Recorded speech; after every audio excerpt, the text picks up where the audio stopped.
ang fruitcake sa Pasko. Ang uso ngayon, cheesecake at ang iba't ibang klase nito.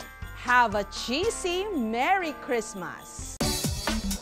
Malimit, may iba't iba itong layer. Ang pinakamakapal at malambot, gawa sa pinaghalo-halong itlog, asukal at sariwang keso. Ang crust naman, pwedeng graham crackers o cookies. Ngunit ang talagang nagbibigay ng kakaibang flavor dito, ang ibinubudbod na toppings. Jam o prutas. Sarap talaga ng cheesecake. At dahil 25 araw na lang, Pasko na, si Chef Gregory pinaghalo ang cheesecake sa isa sa mga star ng ating Noche Buena, ang queso de bola. Ito ang pamaskong handog ni Chef sa mga may sweet tooth. Queso de bola cheesecake. Sa ibang bansa nag-aral si Chef Gregory, pero ang gusto niyang ibida, Pinoy flavors. Our queso de bola cheesecake is an all-time bestseller, but we expect it to sell even more this Christmas dahil usong-uso ang queso de bola sa Noche Buena. Para sa queso de bola cheesecake, nagdurog muna siya ng graham crackers at hinaluan ito ng tinunaw na butter. Sunod itong inilagay sa baking pan para maging crust. Samantala, pinaghalo-halo sa mixer ang cream cheese, asukal, itlog, sour cream, at para mas umalat ang cheesecake, nilagyan ng queso de bola. Matapos mahalo ang lahat ng ingredients, ibinuhos sa crust. Ibinake. So you will see after 2 hours of baking, the cheesecake has completely set in the oven. So when you shake it, it will no longer move. Pagkaluto, itinodo, binudburan pa ng sangkatutak na queso de bola. Ang presyo, 1,200 pesos. Sinasabing sa Greece na imbento ang cheesecake. Iniluluto raw ito doon para sa ilang ritual ng kanilang relihiyon. Pero ang modernong cheesecake, pinaniniwalaang nagmula sa Amerika. Kadalasan, ilang klase lang ng prutas ang ibinubudbud dito. Pero para kay Chef Hassett Go, the more, the merrier. Ang kanya kasing cheesecake, 3 klase ng berry ang ginagamit. Raspberry, blackberry, at strawberry. Presenting ang mixed berries cheesecake ni Chef Hassett Go.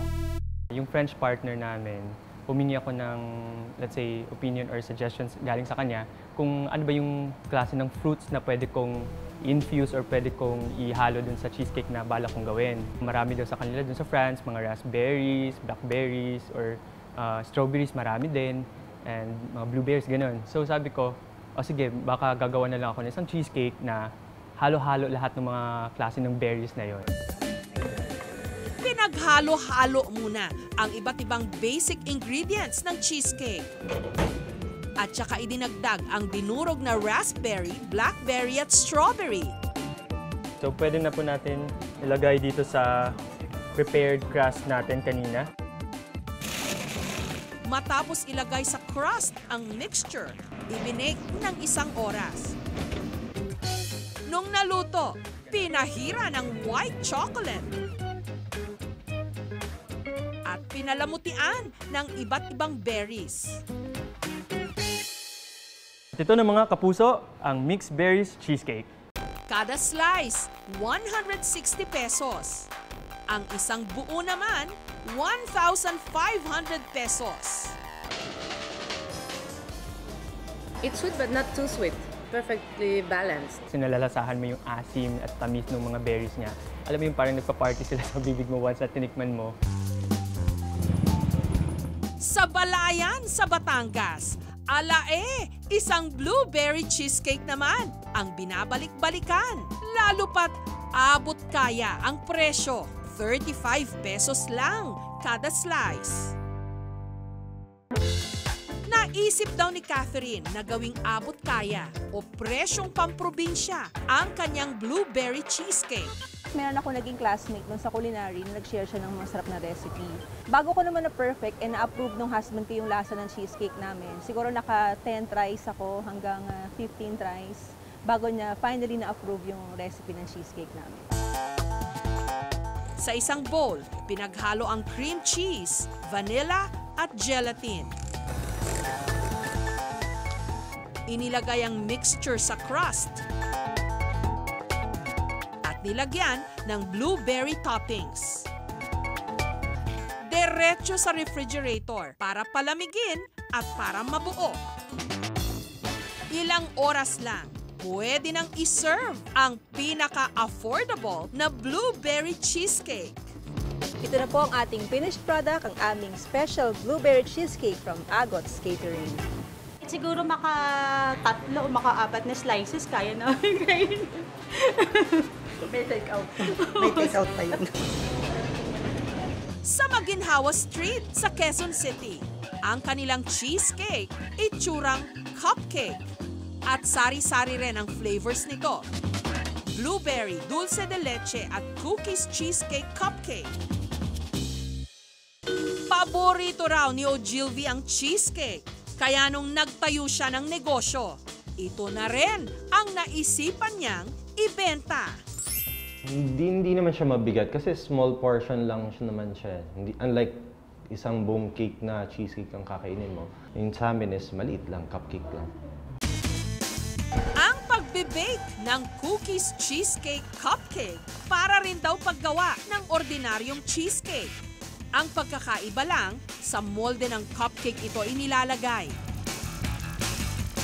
At dahil mas maliit ang cupcake, 25 to 30 minutes lang ito ibinibake. Nung lumamig, nilagyan ng toppings, pinaghalong crushed cookies at cream. Bawat isa, 60 pesos.